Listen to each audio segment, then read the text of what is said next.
Hola, ¿qué tal? ¿Cómo están todas? ¿Cómo están todos? Es un placer tenerlos nuevamente por aquí en este canal donde ya saben que no hacemos otra cosa que no sea hablar de libros. Mi nombre es Jonathan Frías y hoy es un día muy especial porque aunque estoy grabando esto, ya sea muy tarde o muy temprano, dependen cómo vean ustedes el tiempo. En todo caso es muy alta la madrugada.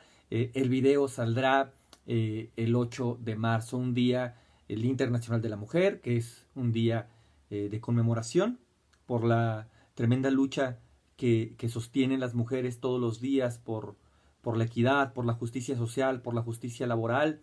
Creo que es un día donde justamente tenemos que sentarnos a reflexionar, a pensar y desde el lado de los hombres a escuchar y a aprender. Y creo que por eso es justo que hoy hablemos de una de las más grandes escritoras que hubo en el siglo XX y una de las escritoras más potentes de toda la literatura. Y ella es, como ya vieron en el nombre del video, Clarice Lispector. Hoy hablemos de los cuentos completos de Clarice Lispector. Pero antes de comenzar, ya saben las recomendaciones usuales. Si les gustan los videos que hacemos aquí, el contenido de nuestros videos, los libros de los que hablamos, un like ayuda un montón, suscribirse, compartir, comentar, etcétera, etcétera, etcétera, todo lo que ustedes ya saben. Y nada, entremos rápido en esta video reseña que además contiene algo importante, además del 8M, además de celebrar la literatura de una mujer, y es que Clarice Lispector es de origen ucraniano, hoy que Ucrania, que Ucrania está sufriendo una invasión eh, terrible y que hay tanta gente sufriendo y muriendo. Creo que el arte y la literatura son las únicas cosas que nos pueden salvar y que pueden redimir a la humanidad. Carlos Fuentes decía que él leía porque a través de la literatura podía reconocerse en el otro. Octavio Paz en su majestuoso poema Piedra de Sol nos cuenta cómo en un momento dado, cuando están escondidos detrás de una trinchera sobre los bombardeos en la Guerra Civil Española, ellos escuchan al enemigo detrás del otro lado y se dan cuenta de que el otro, el enemigo, también tiene voz humana. Solo aprendiendo a reconocer nuestras diferencias con el otro es que podemos reconocernos a nosotros mismos en el otro y en ese sentido quizá comprender un poco más al otro y en ese sentido tener un poco más de simpatía y de compasión. Entonces, que valga también leer a Clarice Lispector por esta parte de su nacionalidad ucraniana. Ella nace concretamente en Chechelnik en 1920 y va a ser una mujer que tiene una vida muy interesante, muy dolorosa, ciertamente la vida de Clarice Lispector. Ella nace, ya les decía, en Chechelnik, en Ucrania en 1920. A su familia le toca huir de Ucrania. Primero huyen hacia Moldavia, después huyen hacia Rumanía y de ahí logran exiliarse en Brasil. Todo esto evidentemente en la Segunda Guerra Mundial, porque ellos además, toda su familia eran judíos. Entonces, pues ya es claro el contexto en el que está apareciendo la familia Lispector. Ella originalmente se llama, perdón que lo lea, se llama Chaya Pignasovna Lispector. Eh, ellos, eh, eh, su familia les decía que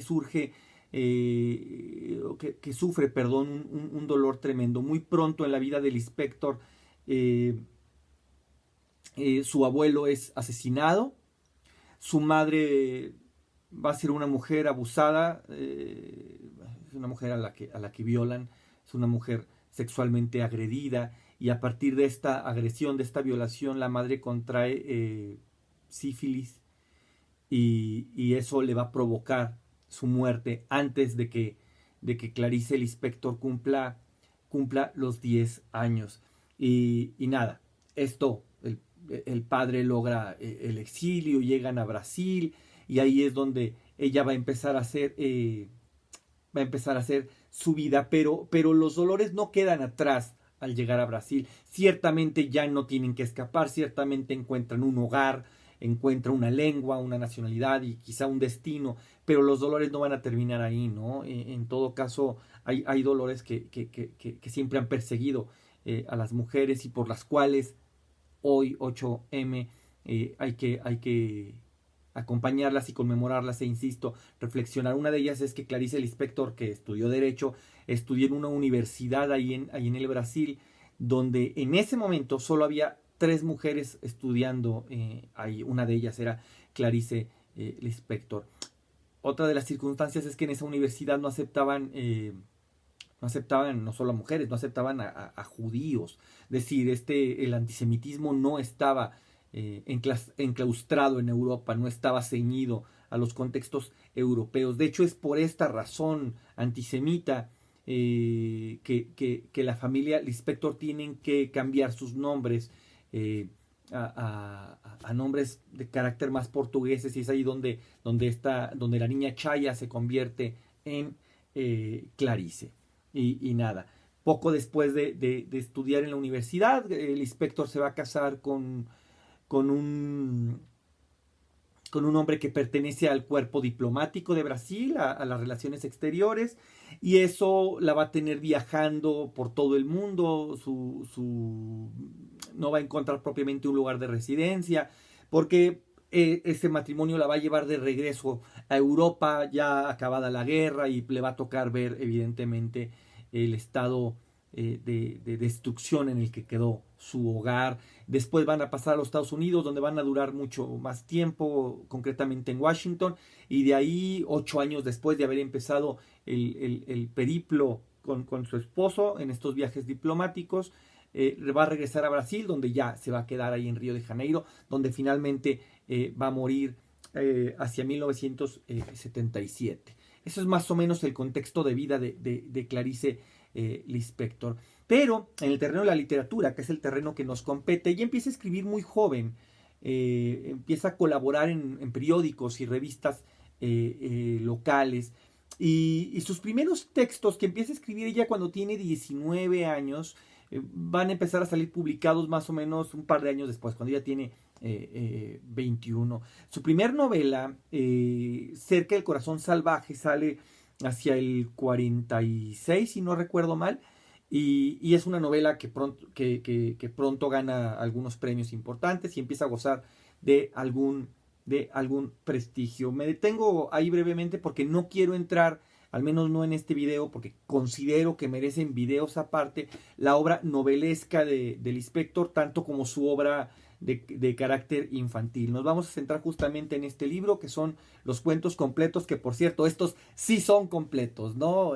No sé si a ustedes les pase como a mí, que es nefasto comprar las obras completas de un autor solo para darse cuenta que siempre están incompletas, ¿no? Siempre falta algo por las razones que ustedes quieran. Los cuentos completos de Julio Cortázar no tienen los textos incluidos ni en Último Round ni en La Vuelta al Día por asuntos editoriales. Esos libros le pertenecen a siglo XXI, mientras el resto de la obra de Cortázar le pertenece a Alfaguara, y en fin, y como este ejemplo rápido que se me vino a la mente, hay muchísimos, ¿no? Pero bueno, en este caso, los cuentos completos de Clarice Lispector, bellamente, pero de verdad, bellamente editados por el Fondo de Cultura Económica, una traducción extraordinaria de Paula Abramo y con un prefacio de Benjamin Moser. La verdad es que es una edición que vale toda la pena. Y ya entremos un poco de lleno en esto. Clarice Lispector es hoy considerada una de las mejores escritoras de la literatura brasileña. Yo voy más lejos, yo sigo creyendo que es una de las escritores más potentes del siglo XX en el mundo. Ya saben, como siempre aparecen las comparaciones. Hay quien dice que Clarice Lispector es todo lo que hubiera sido Kafka si Kafka hubiera sido mujer. Yo digo que Clarice Lispector es Clarice Lispector y se acabó. Ciertamente sí encuentro vasos comunicantes en la obra de los dos, aunque creo que hay notables diferencias. Por un lado, a mí la obra de Kafka me provoca una terrible desolación, mientras que la de Clarice Lispector me produce un gran desconcierto. Es una obra a la que yo vuelvo periódicamente y que siempre me deja igual, siempre me deja envuelto en un tremendo desconcierto. Y creo que aquí es un buen punto de partida, porque algo de lo que empieza a ser muy notable la obra de Clarice Lispector es que le empiezan a catalogar una especie de escritora sin estilo. Al menos así se define ella dice que no tiene estilo, ¿no? Aunque yo creo que sí lo tenía, ¿no? Y perdónenme otra vez por las odiosas comparaciones, pero así como yo creo que en el siglo XX Franz Kafka o Jorge Luis Borges son escritores que son en sí mismos un género literario, que decir que eran escritores del género fantástico es decir poco o nada, francamente. Yo creo que eso exactamente se puede decir de Clarice Lispector. Yo creo que ella es un género literario por sí misma. Creo que la obra de Clarice Lispector es profundamente desconcertante, que es deslumbrante por su inteligencia, por su prosa abismal. Ya saben, esta frase sobaqueada hasta el cansancio de Friedrich Nietzsche, donde dice esta cosa de que si miras al abismo, el abismo te devuelve la mirada. Yo creo que eso pasa con la obra de Clarice Lispector. Es una obra que si uno se atreve a mirarla, la obra nos devuelve la mirada y genera un vértigo. No hay la prosa de Clarice Lispector es una prosa llena de vértigo. Uno llega a ese límite del abismo y de pronto le surgen unas ganas súbitas de saltar sin miramientos, de entregarse por completo. Súbito, por cierto, ahorita que dije unas súbitas ganas, me acordé que es una palabra que aparece mucho en la obra de Clarice Lispector. Es una palabra que le gusta y que recurre. Sus personajes siempre tienen impulsos súbitos, siempre súbitamente hacen algo. Y creo que esto es muy interesante porque esto también es una palabra que nos ayuda también a entender a Clarice Lispector. Porque, y a esto iba cuando decía que para mí ella es un género literario por sí misma. Creo que Clarice Lispector es una mujer, una escritora que le sucede a la literatura universal. Es decir, ella aparece intempestivamente, súbitamente, en el escenario mundial con su poderosa prosa, con su tremendo desconcierto. Creo que esta cosa del no estilo tiene que ver con algo de lo que se le criticaba al principio de su carrera literaria y que le empezaban a rechazar sus textos, y es que ellos decían que era una literatura sin trama, que eran textos donde no pasaba nada. Y esto puede ser cierto, y digo puede porque yo no creo enteramente que sean textos sin trama. En todo caso, sí creo que los textos de Clarice Lispector son textos donde la trama no está en el centro, no son estos textos de trama y subtrama como lo estudia de manera maravillosa Ricardo Piglia. Yo creo que el profundo desconcierto que al menos a mí me provocan los cuentos de Clarice Lispector tiene que ver justo con que es una trama que está siempre en movimiento, que es una literatura que siempre está cambiando y que además está cambiando ante nuestros ojos. Es una literatura que es un poco como la cinta de Moebius. O sea, es una literatura que no tiene lado exterior ni lado interior. Estoy pensando, por ejemplo, en un cuento de sus primeras historias, de estos cuentos de juventud, de sus 19, 20 años, un cuento que se llama Obsesión, donde hay una mujer que nos va a contar un poco su vida en pareja, sobre todo con dos hombres, con Jaime y con Daniel, y que la prosa siempre nos va a estar llevando por un lado del narrador omnisciente que está contando la historia, y luego va a entrar a la voz de ella contándonos la relación con Jaime y luego contándonos la relación con Daniel, pero luego va a entrar a la psique de esta mujer donde todo parece estarse perturbando, y el juego de cambios de voces nos permite estar viendo este cuento como si fuera una especie de poliedro, lo estamos viendo siempre desde distintas caras. Esto a nivel de forma, a nivel de trama, se está moviendo sobre una línea maravillosa que tiene otra vez todo que ver con el 8M, porque es la redención de este personaje mujer que al principio se siente completamente sometida por estos dos hombres, por Jaime y por Daniel, y ella empieza poco a poco a empoderarse dentro de la relación. Hay un momento para mí sublime dentro del cuento donde ella empieza a hablar de vengarse de uno de ellos dos. No lo diré porque tampoco quiero spoilerear tanto el cuento. Donde ella empieza a decir que quiere vengarse de uno de ellos y que su forma de vengarse va a ser no ponerse por encima de él, no hacerlo sentir inferior, sino ponerse a la par de él, intelectualmente, emocionalmente, económicamente, ponerse a la par de él para obligarlo a que él la mire de frente, para que él la vea como igual. Este es un texto escrito alrededor de 1939, 1940. O sea, imaginen lo que era el mundo en ese momento. Entonces imagínense lo que debió de haber pasado por las cabezas de los editores hombres de esos periódicos, esas revistas, cuando estos textos llegaban a sus manos. Era verdaderamente impensable que fueran a publicar a una mujer ucraniana, a una mujer judía, que estaba hablando sobre el empoderamiento de la mujer, ¿no? Creo que desde ahí, y esto ya es sorprendente, porque insisto, este texto que se llama Obsesión, que está incluido en un librito que se llama Primeras Historias, que tengo entendido de esto, no estoy enteramente seguro, pero tengo entendido que este libro nunca se publica de manera integrada, sino que ahora en esta colección de cuentos completos es donde está ahí.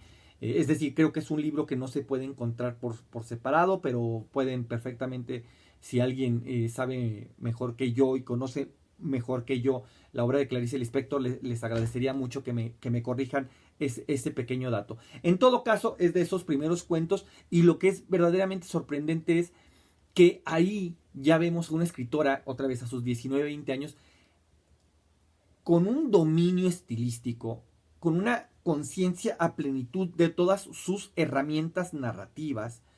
Y eso es sorprendente, porque ya vemos a una escritora con una madurez de quien ya tiene 6 o 7 libros publicados. Aquí ya la prosa de Clarice Lispector, hay una frase contundente que viene en el prefacio de Benjamin Moser aquí, donde él cita a un amigo de Clarice Lispector que está hablando con una lectora de Clarice Lispector, y este amigo le dice a esta lectora que tenga cuidado con la prosa de Clarice Lispector, porque eso no es literatura, eso es brujería. Y yo estoy de acuerdo en esta visión, ¿no? La prosa de Clarice Lispector es brujería, hechiza, domina, seduce, somete en muchos sentidos. Clarice Lispector desde el principio de su obra ya da muestras de una calidad deslumbrante. Esto es, ¿saben? Es como decía Kandinsky en este ensayo maravilloso de lo espiritual en el arte. La prosa de Clarice Lispector es una experiencia estética física.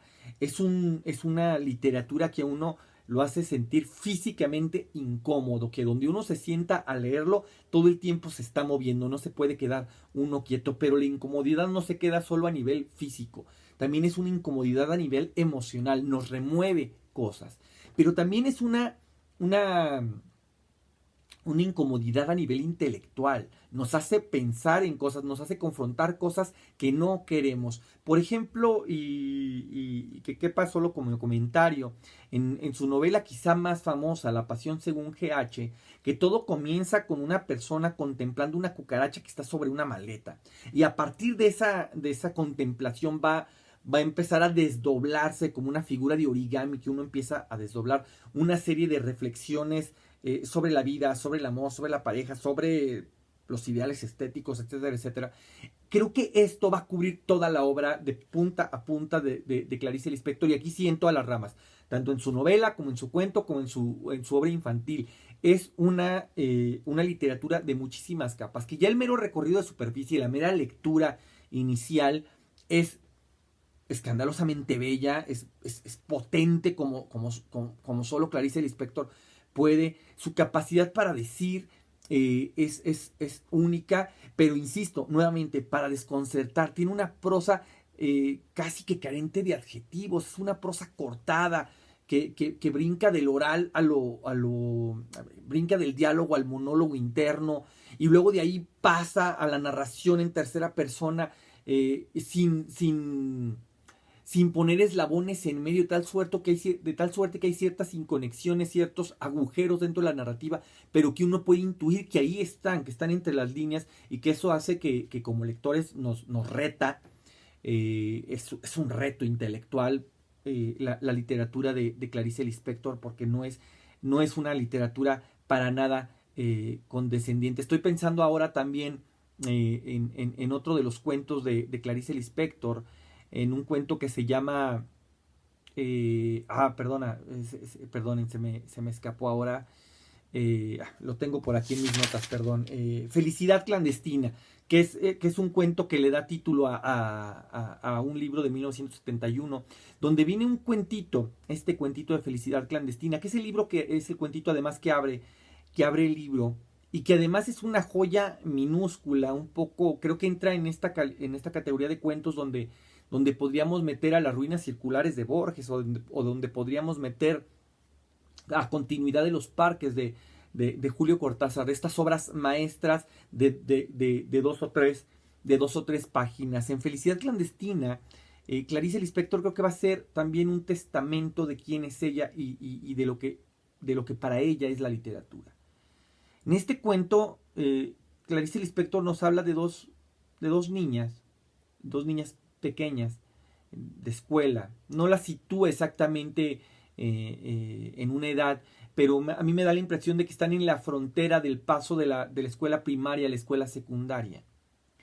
Y vemos a una niña bonita, delgada, ciertamente un poco rara de carácter, que podemos intuir que es la propia Clarice, que está con otra niña que odia a todo el mundo, que trata mal a todas sus compañeras, pero que tiene algo que todas las otras compañeras envidian y anhelan, ¿no? Y es que el papá de esta niña es el dueño de una librería. Y entonces, esta niña se empieza a acercar a la otra con la intención de que le preste algún libro, alguno de los libros que ella no quiere leer. Y esta niña, a conciencia de cómo la otra desea los libros, la empieza a torturar, la empieza a castigar, le empieza a prometer que le va a prestar los libros, y le dice, ven mañana por él, y al otro día está la niña tocando puntualmente, solo para que la otra le diga, ¿qué crees? Ya se lo presté a otra niña, pero ven mañana, y la hace ir, y la otra conservando siempre la ilusión por fin leer ese libro que quiere leer, hasta que en un momento dado, en una de esas tantas veces que la niña va a tocar a la casa de esta otra para ver si ahora sí finalmente le puede prestar el libro, está la madre de la niña ahí, se da cuenta que algo extraño está pasando, sienta a las dos niñas y prácticamente las obliga a decir lo que está pasando, y esta madre va a ser un poco la conciencia de nosotros lectores, porque queda espantada de la clase de hija que tiene, de cómo esta hija es capaz de hacerle esto a la otra niña. Le pone por supuesto una regañiza, porque ahí le confiesa frente a la amiga, que ese libro jamás había salido de casa, que era falso, que lo hubiera estado prestando, y entonces ella se lo entrega a esta niña para que lo pueda leer.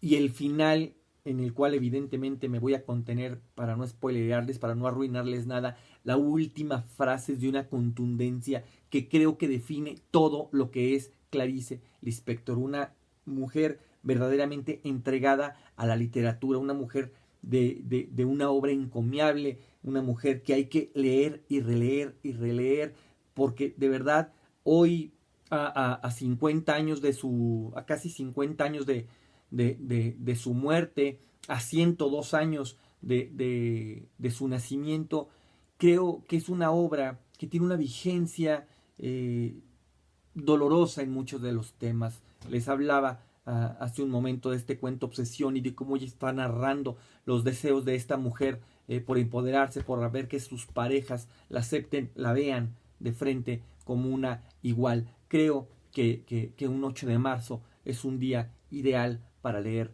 a Clarice Lispector, para recordar a Clarice Lispector. Nada, hasta aquí llegamos. Cuéntenme mejor ahora ustedes si les gusta Clarice, cómo la prefieren en su área de los cuentos o en su faceta de novelas.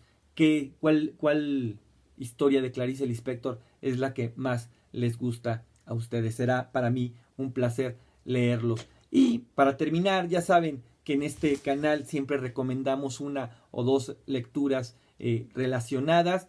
Creo que es justo que hablemos de El animal sobre la piedra de Daniela Tarazona, esta escritora mexicana nacida en 1975, que además es una tremenda conocedora de la obra de Clarice Lispector. Y Permanente obra negra de Viviana Abenschaum, otra escritora mexicana nacida en 1972, y ella es una más que escritora, creo que con Vivian, no es Viviana, es Vivian.